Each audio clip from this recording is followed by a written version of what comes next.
कोथिंबीरमध्ये पोहे टाकताच होईल कमाल, अतिशय नवीन आणि वेगळी रेसिपी. यापूर्वी कोथिंबीरची ही रेसिपी कदाचित तुम्ही केलीच नसेल. करायला अतिशय सोपी आणि कमीत कमी साहित्यात तयार होणारी ही रेसिपी कशी करायची चला पाहूया. तर पहा, या रेसिपीसाठी आपल्याला कोणत्याही भांड्याने मोजून 1 वाटी पोहे घ्यायचे आहेत. म्हणजे तुम्हाला किती जणांसाठी ही रेसिपी करायची आहे त्यानुसार तुम्हाला पोह्यांचं प्रमाण कमी जास्त करायचं आहे. आता मी इथे ही फक्त माझ्या मुलाच्या टिफिनसाठी रेसिपी करते आहे, त्यामुळे मी पोह्यांचं प्रमाण इतक्या प्रमाणात घेतलेलं आहे, 1 लहान वाटी. बरं, हे पोहे घेताना पहा आधी निवडून घ्यायचे, त्यानंतरनं स्वच्छ पाण्याने धुवून घ्यायचे. बऱ्याचदा पोह्यांमध्ये बारीक सारीक काही कचरा असतो आणि पोह्यावर भरपूर प्रमाणात डस्ट असते, त्यामुळे बघा पोह्याचं पाणीसुद्धा बऱ्यापैकी असं काळपट निघतं. तर इथे मी 2 ते 3 पाण्याने हे पोहे छान असे स्वच्छ धुवून घेणार आहे आणि त्यानंतरनं हे पोहे आपण असेच ठेवून देणार आहोत थोड्या वेळासाठी. एक गोष्ट लक्षात घ्या, पोह्यांमध्ये आपल्याला खूप जास्त पाणी ठेवायचं नाही आहे, पण ते पोहे छान असे मऊसूद, अगदी मऊसूद असे भिजले गेले पाहिजे. नॉर्मल असं पाणी मी खाली यामध्ये ठेवलेलं आहे. आता हे पोहे आपण कमीत कमी 5 ते 10 मिनटासाठी साईडला ठेवून देऊया. तोपर्यंत जी काही बाकीची तयारी असेल ती करून घेऊया. तर हे पोहे आता मी साईडला ठेवून देते आणि पहा इथे मी भरपूर अशी कोथिंबीर कट करून घेतलेली आहे. त्याचबरोबर एक लहान आकाराचा कांदा घेतलेला आहे. आता जसं की मी तुम्हाला म्हटलं मुलाच्या टिफिनसाठी करते आहे, लहान मुलांच्या टिफिनसाठी जर करत असाल ना, 1 कांदा पुरेसा आहे. तर इथे मी एक लहान कांदा घेतलेला आहे आणि तो छान असा अगदी बारीक कट करून घेणार आहे. बरं, अजून एक महत्त्वाची टीप अशी की तुम्ही इथे कांद्यासोबत इतरही भाज्या ॲड करू शकता, ज्या तुम्हाला तुमच्या मुलाच्या या पदार्थामध्ये घालायच्या आहेत, ज्यामुळे हा पदार्थ जास्त पौष्टिक होईल आणि मुलांनासुद्धा खायला तो चांगला असेल. तर पहा, इथे मी आता फक्त कांदा घालते आहे, पण तुम्ही यामध्ये गाजर घालू शकता. पनीरसुद्धा तुम्ही अगदी बारीक किसून किंवा मग बारीक चिरून पनीर पण घालू शकता. सिमला मिरचीचासुद्धा तुम्ही यामध्ये वापर करू शकता. तर आता इथे मी 2 लसणाच्या पाकळ्या घेतलेल्या आहेत आणि तुम्हाला व्हिडिओत दाखवते आहे ना, अगदी त्या पद्धतीने हा लसूण मी बारीक असा चिरून घेणार आहे. तर पहा इथे मोठ्या लसणाच्या पाकळ्या आहेत, तर मी अशा पद्धतीने भरपूर असा त्याला उभ्या कट दिलेले आहेत आणि मग अगदी बारीक असा लसूण चिरून घेते आहे. तुम्ही हवं तर मिक्सरला फिरवून घेऊ शकता किंवा हा लसूण ठेचून मग थोडासा चिरून घेतलात तरी चालणार आहे. मिक्सरला फिरवायला कसं खूप कमी प्रमाणात लसूण आहे, नीट बारीक होणार नाही, त्यामुळे मग अशा पद्धतीने चिरून घेतलात किंवा ठेचून घेतलात तरी चालणार आहे. तर इथे मी 2च पाकळ्या लसणाच्या वापरलेल्या आहेत. आता पहा आपला लसूण चिरून झालेला आहे. त्यानंतरनं जे भिजत ठेवलेले पोहे होते ना, ते घेऊया. आता पहा हे सर्व चिरून होईपर्यंत ना पोहे आरामात व्यवस्थित भिजले जातात. तुम्ही जर सकाळी टिफिनसाठी हा नाश्ता करताय ना, तर फार वेळ लागणार नाही आहे. भाजी चपाती करण्यापेक्षा या पद्धतीने कधीतरी काहीतरी वेगळं आणि हेल्दी दिलं ना, तर आपल्यालाही बरं वाटतं आणि मुलंसुद्धा खूप जास्त खुश होतात. तर पहा आता हे जे पोहे होते ना, जे आपण भिजत ठेवले होते, ते अशा पद्धतीने हाताने छान मॅश करून घ्यायचे. जसं आपण गव्हाचं पीठ मळतो ना, अगदी त्या पद्धतीने हे सर्व छान असं मॅश करून घ्यायचे. म्हणजे मग पोहे एकजीव होतील आणि आपल्याला यामध्ये जे बाकीचे साहित्य घालायचे आहेत ना, ते पुढे घालता येतील.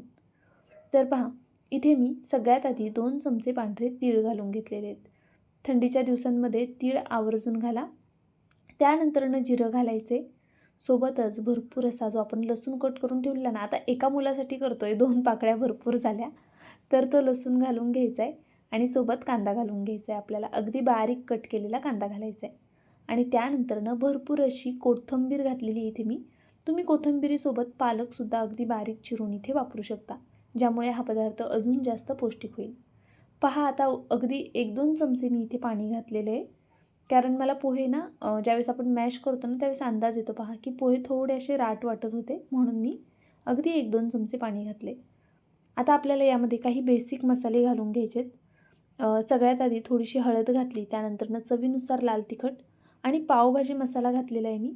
तुम्ही पावभाजी मसाल्याऐवजी इतरही कोणता तुम्हाला जो मसाला आवडत असेल, जसं की मॅगी मसाला असेल किंवा पनीर मसाला, तो नक्कीच घालू शकता. 1 चमचा फक्त बेसन पीठ घातलेलं आहे आणि चवीनुसार मीठ घालून घेतले.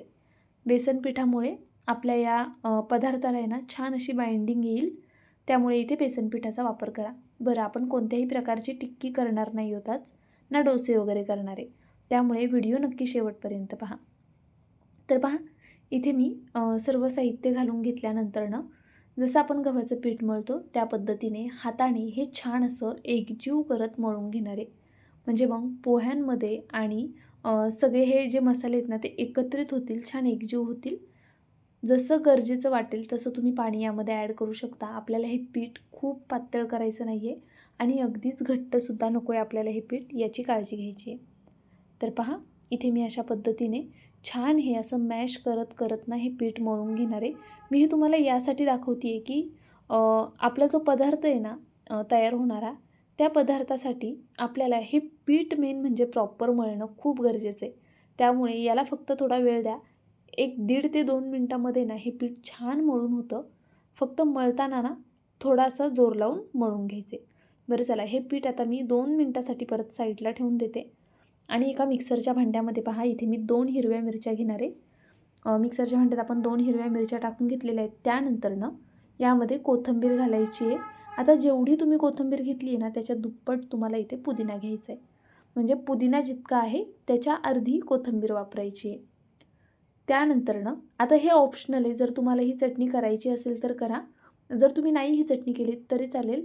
विदाऊट चटणीसुद्धा हा पदार्थ खायला छान लागतो, पण चटणी असेल तर अजून जास्त मजा येते. बरं, हे बघा, आता मी इथे पुदिना घालून घेतला. त्यानंतरनं साखर घालायची आपल्याला अर्धा चमचा आणि सोबत चवीनुसार मीठ. मीठ खूप कमी घाला, बेतात घाला मीठ, कारण ही चटणी वाटल्यानंतरनं भरपूर कमी होते, तर मीठ अगदी थोडं घाला. त्यानंतरनं इथे माझ्याकडे आलू भुजिया शेव होती, तर ती घालून घेतलेली आहे मी. तुमच्याकडे जर शेव नसेल, ही दुसरी कोणती शेव असेल ती घातलीत तरी चालेल, किंवा शेव नसेलच तर तुम्ही फुटाण्याची डाळ वापरलीत तरीसुद्धा चालणार आहे. किंवा मग फुटाण्याची डाळ म्हणजेच आपली पंढरपुरी डाळ, किंवा मग ही शेव वगैरे काहीच न घालतासुद्धा तुम्ही ही चटणी करू शकता बाकीचे साहित्य घालून. आता इथे मी अर्ध्या लिंबाचा रस यामध्ये घालून घेतला आहे, ज्यामुळे आपली जी चटणी आहे ती खूप जास्त चटपटीत होईल. तर पहा, हे सर्व जिन्नस ना आपण थोडंसं पाणी घालून मिक्सरला छान अगदी बारीक वाटून घेऊया. पाणी खूप थोडं घालायचे पहा, खूप जास्त घालायचं नाही आहे. ही चटणी आपल्याला खूप पातळ करायची नाही आहे, त्याचबरोबर अगदी घट्टसुद्धा ठेवायची नाही. पहा, इथे दिसते आहे ना, अगदी या पद्धतीने तुम्हाला ही चटणी तयार करून घ्यायची आहे. ही चटणी तुम्ही कोणत्याही पदार्थासोबत खाऊ शकता. खायला खूप जास्त रुचकर लागते, छान लागते, चटपटीत लागते. यामध्ये आपण जो लिंबू घातला आहे, साखर घातली आहे ना, त्याची चव खूप छान येते. तर पहा, या स्टेजला तुम्हाला मीठ वगैरे चेक करून घ्यायचं आहे.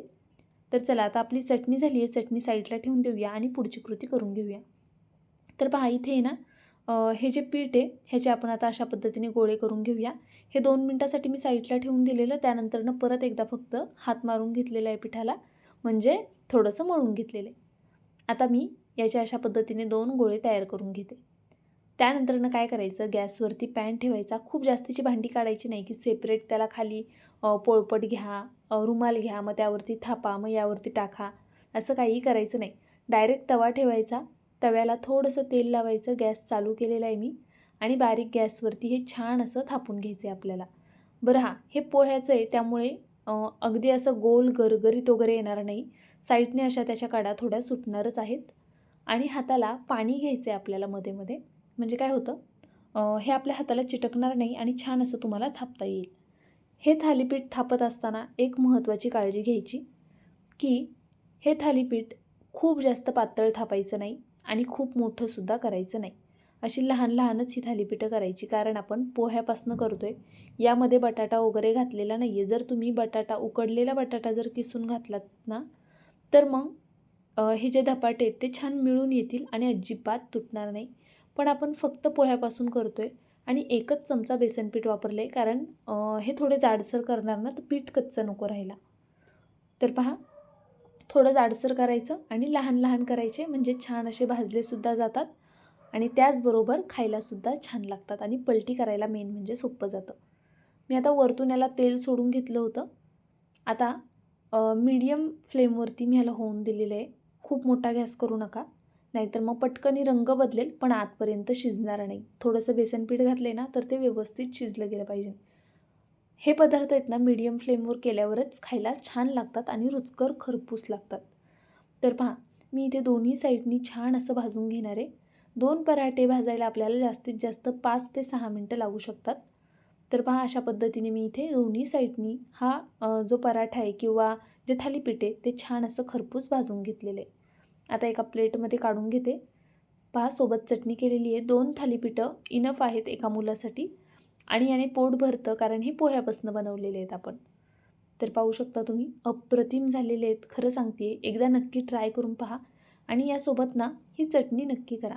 वरतून छान असा कुरकुरीत झालेला आहे पाहू शकता तुम्ही आणि मस्त असा दोन्ही साईडनी शिजला गेलेला आहे. यामध्ये तीळसुद्धा मस्त दिसतात आहे आणि भरपूर अशी कोथिंबीर घातली आहे ना त्यामुळे याची चव खूप छान येते. तर पहा इथे मी चटणीसोबत तुम्हाला दाखवते. जर चटणी नसेल ना तर केचपसोबतसुद्धा तुम्ही हा पदार्थ खाऊ शकता किंवा मग चहासोबतसुद्धा घेऊ शकता. मुलांना जर डब्यात द्यायचं आहे तर चटणी किंवा केचप नाही दिलं मेयोनीज वगैरे काहीच नाही दिलं असाच खायलासुद्धा हा पराठा किंवा धिरडं छान लागतं. बरं चला व्हिडिओ इथपर्यंत पाहिलाच आहे तर व्हिडिओला एक लाईक करून घ्या. थोडा जरी व्हिडिओ आवडला असेल तर प्लीज लाईक नक्की करत जा. त्याचबरोबर व्हिडिओ कुठून पाहताय ते कमेंट करून कळवा. मित्रमैत्रिणींमध्ये नक्की हा व्हिडिओ शेअर करा आणि केल्यानंतरनं मला कमेंट करून सांगा की तुम्ही ही रेसिपी केलीत की नाही आणि तुम्हाला आवडली की नाही. सबस्क्राईब करा. बाय. पुन्हा भेटूया.